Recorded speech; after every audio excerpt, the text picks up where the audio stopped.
Hey guys, I am currently in a guest cabin on the yacht that I'm working on, and my job is to essentially detail this cabin top to bottom, get every nook and cranny from dust or fingerprints or any little hidden mystery. So this room will probably take me, I just did the bathroom, that took me about 6 hours. This room will probably take me at least another 4 or 5 hours. And yeah, a couple of you guys have asked about how to get into super yachting, so I thought I'd do a quick video now that I'm down here and in the thick of it. For myself, I got into yachting. I used to work in the Silicon Valley I was working at a startup called Airbnb, which you guys might have heard of.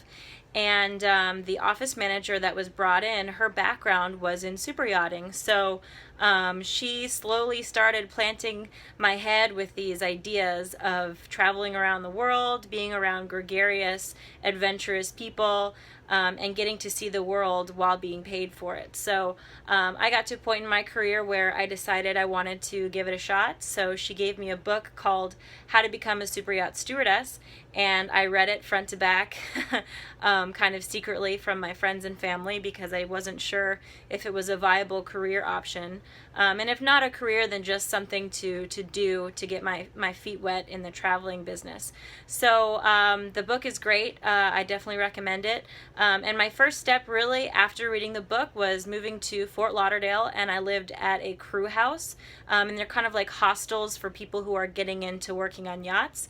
And it's a great place to network and meet other people who've been in the industry for as little as a couple of days to a couple of years, and just kind of pick their brains. So I stayed at a crew house, which is I think maybe like $30 a day. The one that I stayed at was called Neptune Group.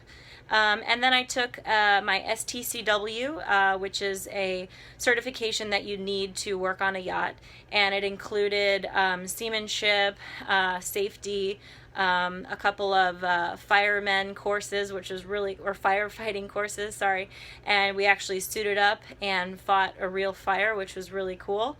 And then I also took an interior operations course and flower decoration course just to kind of boost my resume a little bit.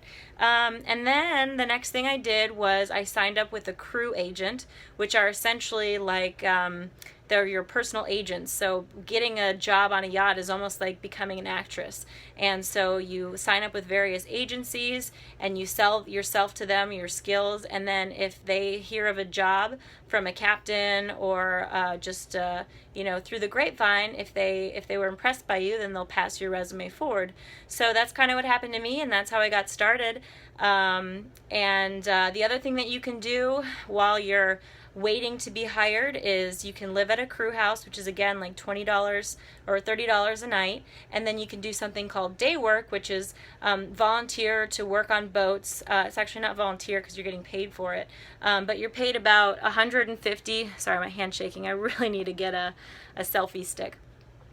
You're paid about $120 to $150 a day, and it's a good way to start learning the skills necessary to work on a yacht. So I did 1 week of day working on a trip that went from Miami to, I think it was the Bahamas, and then I got hired on my first boat shortly thereafter, and we did a New England trip.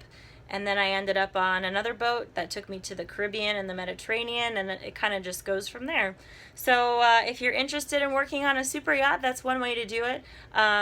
What's really important is getting a good CV. So if you guys are out there and are thinking about it, shoot us a message. I'd be happy to read over your CV and help you along your first steps. So right now I'm going to get to we call it dust vacuuming. So I'm essentially going to vacuum every single surface that you see behind me, and then I'm going to follow it by wiping every single surface with various products, and then from there on I'll just get into every little nook and cranny like I said.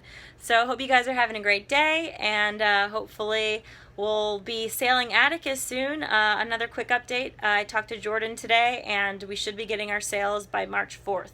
So I can't wait to get home and to sail our little boat. So take care, guys.